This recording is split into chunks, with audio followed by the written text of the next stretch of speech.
Day 36 of the New Testament by Pentecost Reading Challenge.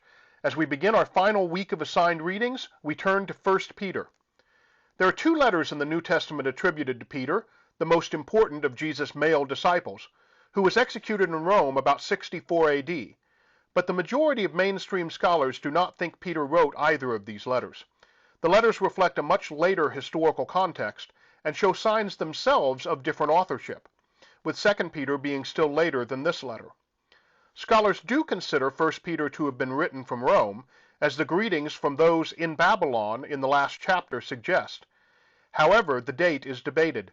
Some say as early as 80 or perhaps 90, largely based on assumptions about some references in non-biblical letters. Borg is among the majority that date this letter to the early 2nd century, based on its endorsement of Roman authority and conventions about slavery. Some key insights. This is a circular letter sent to several communities in Asia Minor from a leader in the community in Rome. Perhaps a Peter, but not likely the Peter. The recipients are suffering some social ostracism due to their faith, and while non-lethal, severed family and financial relationships can be most difficult. The audience is thought to be mainly made up of Gentile God-lovers, in large part due to the phrasing of chapter 4, verse 3, and the statements that follow. The phrase born again is used here. It's otherwise only found in the Gospel of John in the Bible. And there are a number of vivid metaphors, including one unique one, the living stone.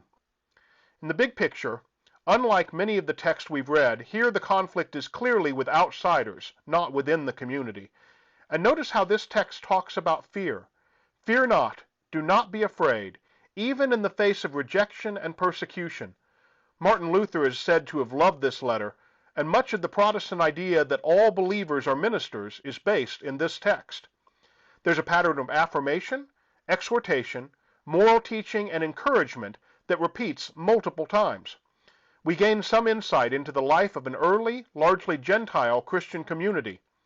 Note that this text is one of only two in the New Testament where the word Christian is used. Here in chapter 4, verse 16, we also saw it in our reading of Acts, in chapter 11 and 26. The community has grown, leading to our communities today. As we embark on this last few days of our challenge, blessings on your reading.